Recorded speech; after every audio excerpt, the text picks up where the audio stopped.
if no starting quarterbacks get hurt to the degree that the Niners would trade Jimmy Garoppolo, we are looking at basically a week and change before Jimmy Garoppolo would probably get released at this point. Because if he's not going to be a Brown and the Steelers aren't going to trade for him and the Texans aren't going to trade for him, then no one's going to trade for him. Is it?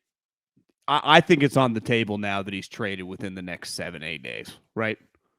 What are you once the preseason, like once Thursday or Friday end, whatever that date is, like let's just 24th, 25th. Do you really going to hold on till the 30th? Like, who just hope some guy gets hurt in a practice? No, that's what I'm saying. The last game, 27th, is next. Not this Saturday, but next Saturday. So at that point, if no one's been hurt, isn't it time to cut him? Yeah. And depending, I mean, is it at this point in time? Is it crazy to think that he's not released sometime next week? You could say, "What's the rush?" That's always the pushback. But like, what are we doing at this point? You just holding out hope that. But you could say that for the last several weeks. I know, but it was a little different. There, a couple things it felt like you're waiting on Deshaun thing, and if you're the Browns, you don't have the picks. You're waiting on him to get cut. All of a sudden, the Jets thing happened. You're like, "Oh my god!" And then it turns out it's not that bad. And worst case, he misses a game or two. So if you told me, let's just say Monday comes around and, the 49ers they worked with Jimmy. Jimmy said, could I be released? And they were cool and they released him. I don't even think it would be that crazy. Like, they held on hope through all the July, the majority of August. The main curveball was Deshaun Watson. They had one injury. In a weird way, not you and I were rooting for Zach Wilson to be fine, but like, it would have behooved them if he would have been out for the season. It didn't go that way, and they just gave him a skate. Like, what's the likelihood? Like, at this point, we've seen these preseasons. Like, the Zach Wilson thing was kind of glaring because that never really happens, right? It's just none of these guys are even playing in the games now. And it's weird. Like, Stafford's kind of come back. If I'm the Niners, though, the Zach Wilson thing. The Zach Wilson thing doesn't make me think that no one's going to get hurt. It makes me think that somebody might get hurt because he almost got hurt bad enough to have to trade for Jimmy Garoppolo. But I think it's less likely now. All these teams are playing these guys, right? In the third preseason, not in the second preseason game, but are they going to come back and play in the third preseason game? Like, Bill Belichick hasn't played Mac. Like, I just think it's becoming more and more in vogue, right, to not play guys. Like, when Bill's starting to do it, that's all I'm saying. Is Mahomes going to play again, or is he done after one game? Yeah, I mean, he could play. Obviously, if he got hurt, they'd be desperate. But this was the last great hope. Now, I don't think you said this just now, but it doesn't mean he couldn't be a Brown. It just means they're not going to trade for him. But is there a world where they release Jimmy Garoppolo and he signs with Cleveland? Yeah, 100%. Don't you think? Yes and no. I mean, you think Jimmy Garoppolo is immediately signed, or you think it could be like? I think he may wait. Is he a lock to be on a team week 1? No, because I think it might be in his best interest to wait. Like, what are his options? Does he want to go sign? I don't even know really what his options would be outside of Cleveland at this point, right? But it might be in his best interest to wait a second and see if anything else happens. You could argue he just pulls a Gruden, like Monday Night Football, just go away for a year. Sometimes just you go away, your hype grows, and then all of a sudden someone gives him like a 2-year, $60 million deal, $40 million guaranteed next year. You just don't play. You just take the year off, train, stay in shape, post some videos every once in a while of like working out with like, some guy that's like 38 that's been out of the league, like a Anquan Bolden or whatever, like somewhere in Florida, and you're just getting sweats on. You're just like, I needed to step away. There weren't any good options. I want to be fully healthy for 2023. And the hype, people just like, remember this guy? He won 4 playoff games. Remember this guy? He's played in all these big games. And your hype kind of grows. But you go to a team and you struggle. It's like, you put in new tape. Everyone's like, it's just Kyle Shanahan. Stay away from that guy. Not going to happen. But I don't think if he just didn't play and just use some weird excuse like, the options suck. I didn't need the money. I just wanted to make sure I was fully healthy. I didn't quite feel right. I'll be 100% ready to go by when free agency starts, ready to land with a new team. His interest could grow. I think it would be, he's done the thing where he joined a team in the middle of the year and it worked. And I could see him thinking he could do that again, right? Just wait, see, kind of target some teams that are good.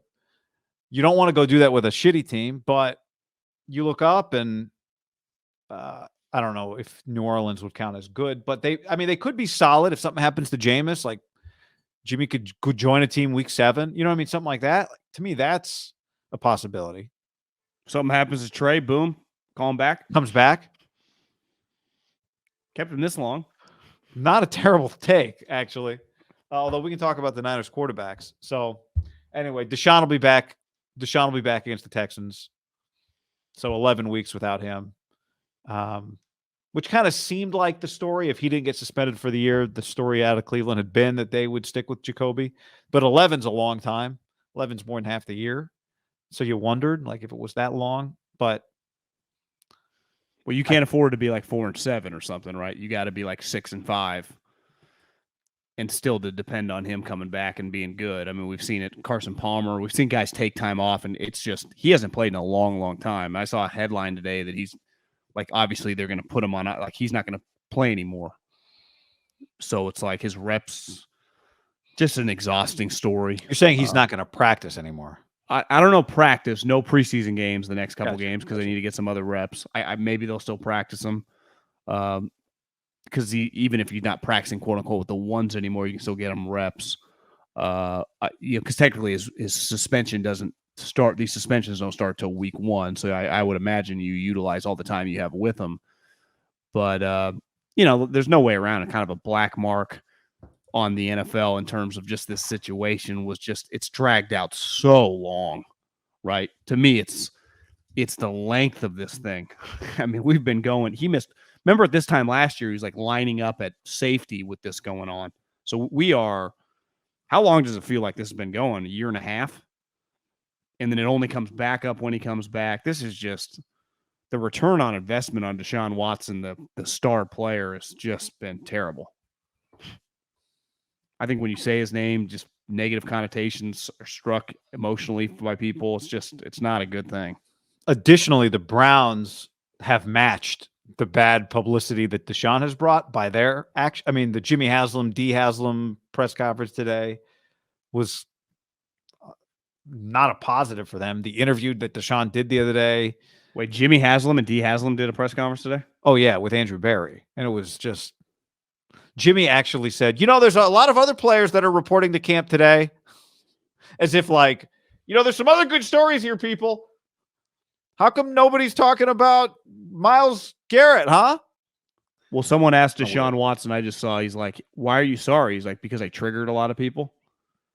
It's like, Deshaun. Well, he's just adamant that he did nothing wrong, that all the women wanted his dick, basically. I mean, that's what he's saying, because it's out that he had sex with all, the majority of them. And he just claims it was consensual, so he's just saying they all wanted to fuck me. It's like, and he's standing by that. That's why it's just the whole thing, I think, is uncomfortable for a lot of people, because it's like the amount of women. I've always taken the stance of like, I never make the one-on-one situation. Only 2 people know, right? The Zeke and the chick, or the Roethlisberger. No one knows except truly those 2 people. Like everybody, like unless you were in the room, no one has a clue.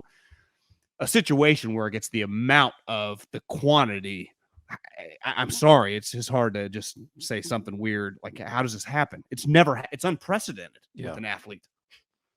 He's basically saying it's 24 misunderstandings. But there were actually way more than 24. That's whatever the number. I mean, but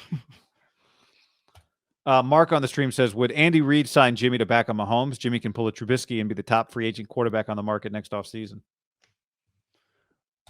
I'm not sure who their backup is, but I doubt Chad Henne, 37 years old, followed by Shane Buechele. Remember SMU, I think? I think they like Chad Henne. Yeah, I mean, he's not better than Jimmy, though. If something were to happen to Mahomes. When they signed Chad Henne originally, it was because they wanted a married guy behind their young quarterback. But now Mahomes is like the leader and married with a kid, so maybe that goes out the window. I don't know how you transition. Like, that was a big thing when Mahomes became the starter. They wanted an old guy who was married. Does that change once that guy becomes married and like 27 with a kid? I don't know. Not necessarily. I do think it's, we'll talk about this when we look ahead to Niners Vikings on Saturday. A backup quarterback you trust, you're not really all that interested probably in incremental improvements if you trust a guy. It would be a good fit for Jimmy just because the Chiefs could do it because there's no, like the Dolphins. Could the Dolphins do it? Right? No. That'd be pretty. Well, if you do it, then you're just saying Tua, you're messing with him. Yeah, but Mahomes, he's good enough that no one would think twice about it. Could the Patriots do it? No. Could the Bucks do it? Yes. You can do it if Tom says yes. Well, but you see Todd Bowles, they say Tom might not be back next week. Well, yeah, because Tom would have to. Is Tom going to retire? Well, if he did, they would be interested immediately, right?